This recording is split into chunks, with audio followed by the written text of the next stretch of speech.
As a kid, the Mario Strikers series were some of my favorite all-time games. Being a kid who played soccer and loved Mario games in general, this was my go-to Mario sports game.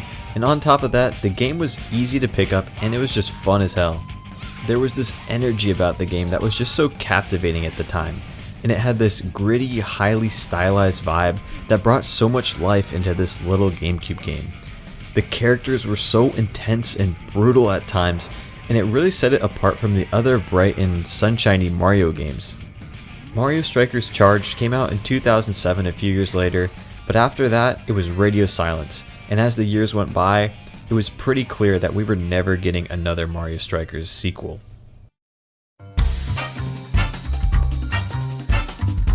Oh please, no more Fire Emblem. Oh my, hold on, no way. No way, no way, no way. Oh shit, man, no way. Mario Strikers, baby, we back. We back. Woo! Yeah, baby. That's what I've been waiting for. That's what it's all about.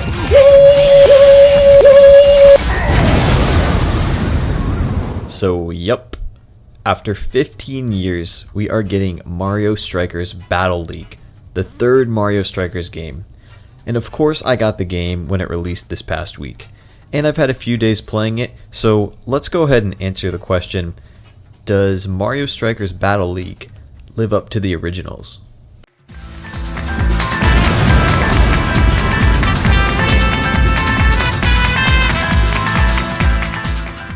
So right off the bat I have some pretty positive things to say about the game.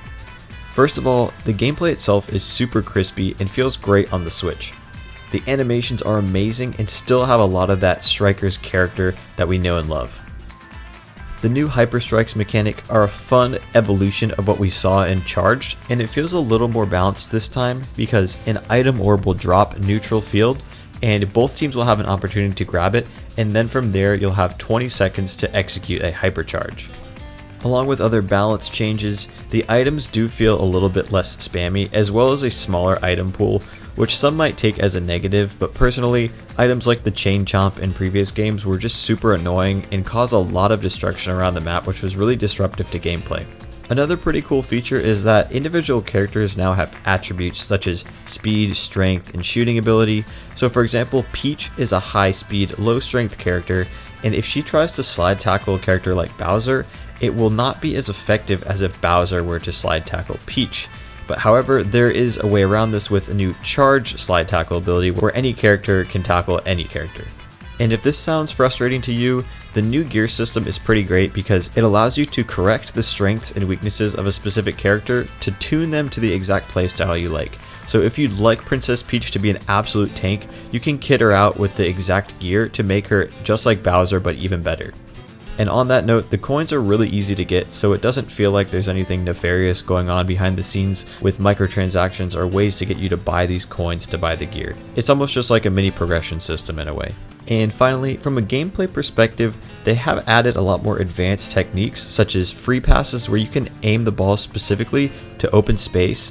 This technique is really great for higher level players if you intend on going pro in Mario Strikers Battle League for some reason, but little mechanics like this make it a lot closer to a game like FIFA, which is pretty cool to see in a Mario game actually. Alright, so it probably sounds like I'm describing the perfect Mario Strikers game, and that's not quite the truth. So I do have quite a few concerns with the amount of content in the game, and this is something I've been seeing from other reviews. First off, there are only 10 characters, which is pretty disappointing considering the two previous entries had a much larger character roster. We're missing characters like Daisy, Diddy Kong, King Boo, PD Piranha, and so many more.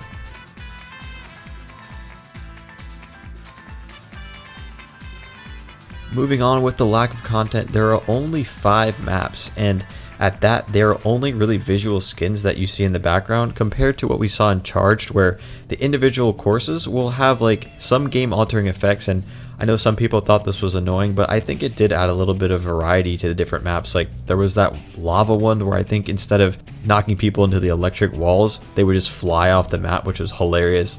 And one more negative that I see a lot of people mentioning online is that they have abandoned the captain system entirely. So before you would pick a character like Yoshi and then a sidekick, so you might have like a Yoshi and 3 Toads on your team, or a Yoshi and 3 Hammer Bros. But now you can have a team of entire mainline characters, so you could have Mario, Luigi, Yoshi all on the same team. And while I definitely enjoyed the sidekick system, I see why they did this, and this is actually a positive, is that they added 8-player local co-op, which is going to be crazy fun when I can round up 8 people to play this game. And with that, it'll be so much more fun when everyone has their own character with their own gear equipped. So I think that might be for the best, actually. And finally, on my list of negatives, so far the AI seems kind of horrible, especially the ones that play on your team. If you charge up a goal a certain amount, you can hit the goalkeeper and knock him out temporarily, and you might have AI standing directly in the goalie box right in front of him, not even going for the ball, and then you have to spam the switch player button to hope that you get the right one to go grab the ball and shoot in time, and it's really frustrating, and it's just that the AI is not very smart. But with all of that aside, I've been really enjoying this game, and I think when I get a few friends together, this is going to be a go-to Mario Party game, possibly up there with Super Smash Bros. For a final score, I'm going to give this game a 7 out of 10, and it's really good, but there for sure is a problem with the lack of content. Now, I'm not sure if Nintendo has announced some kind of seasonal content plan for this game, but I really hope they do, because I think they could do a lot by just adding new characters in a seasonal fashion, or new maps and mechanics and things like that, because the foundation here is really great. It just needs more of what's there. What's that, Axeman? You expected this feature to work? Sounds like you haven't heard of a little thing called modern gaming. So overall, I have hope for this game. I think it's pretty fun. I would recommend it. Come on over, let's get the boys and play it. So yeah, I guess this is my return to YouTube. Not exactly the way I thought it would happen, but Mario Strikers, baby, let's go. Thanks for watching. Peace out. Yeah, baby! That's what I've been waiting for. That's what's all about.